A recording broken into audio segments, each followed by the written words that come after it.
Hey everybody, it's time for Johnny Mathis Sings. I've been meaning to do this.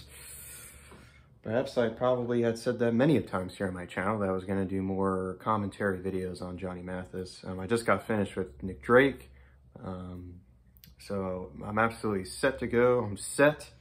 I'm ready to do more Johnny Mathis commentary videos. I would like to do a ton more.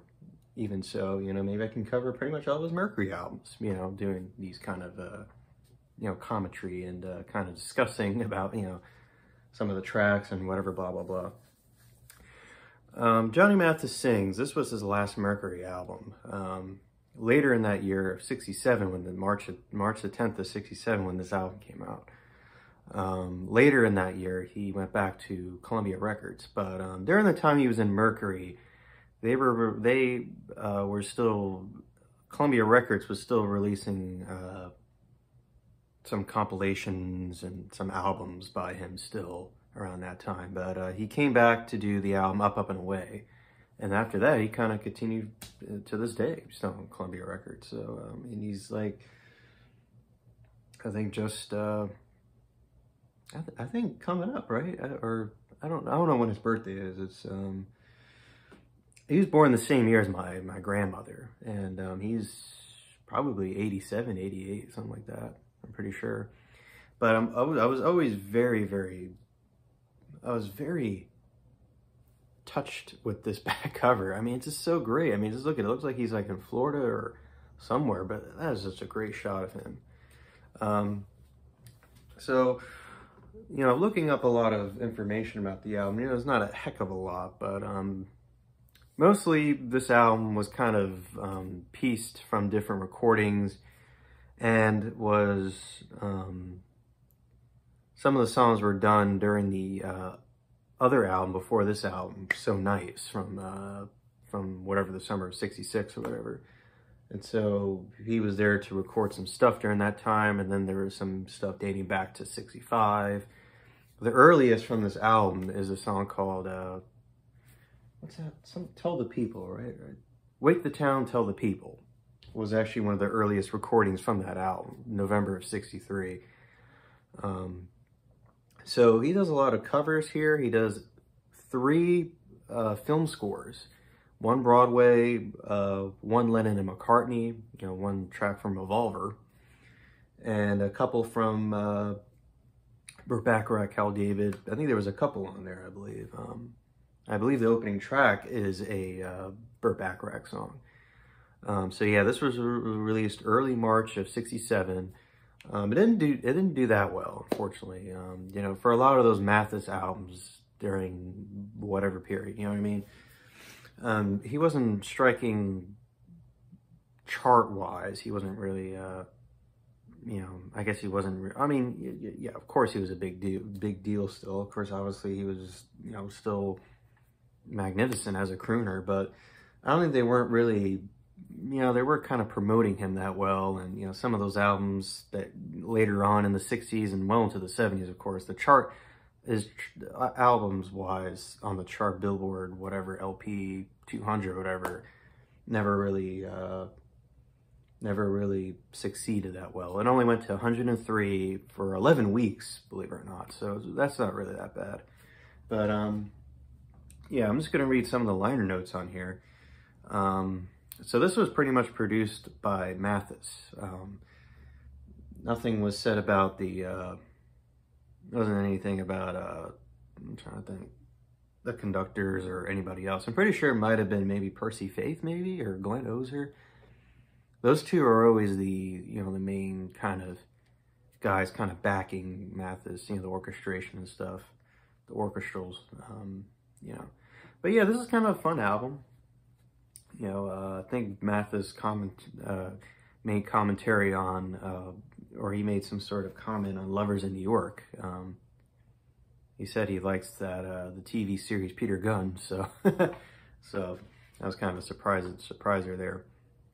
So yeah, the opening track is Saturday Sunshine, which is Burt Bacharach, Hal David song. I like it. It's very cheery, very bright. This was recorded October the 28th of 66. You know, I just love his vocal presentation on this song. It's really good. I love the backing singers as well. You know, it kind of gives it a bit of a cheery kind of, you know, presentation. But yeah, I do like the opening track. Lovers in New York, beautiful song. This was from '65. And once again, this is a Henry Mancini written track here, and it's from the NBC series Peter Gunn. And yeah, I just love this song. I was just listening to it not that long ago. And I just love that beautiful, luscious strings that are involved here. I just love Mathis's vocals here. It's just absolutely fantastic. Next here is we get a great cover. I don't know anybody else who, I know there were a few people who had covered this song. Like Ray Charles made it a hit out of it, Aretha Franklin. But I think this is the best. I feel like Mathis, whenever he covers anybody's, you know, that covers popular music, you know what I mean, like big #1 songs or just anything that was big at the time, he just makes it like Mathis. He has that Mathis, you know what I mean, he has that Mathis magic, you know. I guess I can put him in, you know, lesser word, but it's just so wonderful. Check out his version of Light My Fire, from an album called Those Were the Days, I think, which came out a little bit later on. But this is absolutely haunting with that really, and I love the flutes that are involved here. It's a little bit more, a little bit more dirgy feel. You know what I mean? It has a bit of a dirge presentation here. This was recorded, believe it or not, on Halloween of 1966. But yeah, this is, wow, I do really love this cover. It's very, I was very surprised by it. And I love the female, ooh, you could hear a little bit of that creepiness to it, but it's very awesome. And then he covers Sunny. He kind of gives it, I don't know if the song's in a 3/4 time, but he kind of makes it into a 3/4 time. Now, I'm not sure, maybe the song is maybe in that way or whatever. Recorded the same time as Eleanor Rigby. He covers Stranger Than the Night. I mean, oh my God, just one of those great Frank Sinatra songs, which, you know, which obviously I think he didn't much care for about. I think Frank Sinatra, he didn't like that song as much. Same time was recorded as those other two. And then, of course, we get Always Something There to Remind Me. I really love the bombastic, like the horns and stuff. It's just absolutely fantastic. The way he just sings it, it just has that bombastic, almost has that, like he just absolutely explodes on this recording. Just, wow, what a voice. He also covers the song that, that was very big for the Ray Conniff Singers from '66. It was from the movie called Dr. Zhivago, I think. Yeah.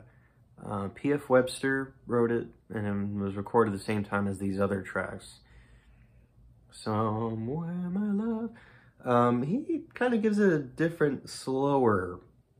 He kind of makes a little bit, like, not so like what Ray Conniff did or whatever. He gives it more of a different, slower approach, a little bit of a slower pace style, but that's absolutely fantastic. Who Can Say is another good one. It was from a movie called Africa Adado.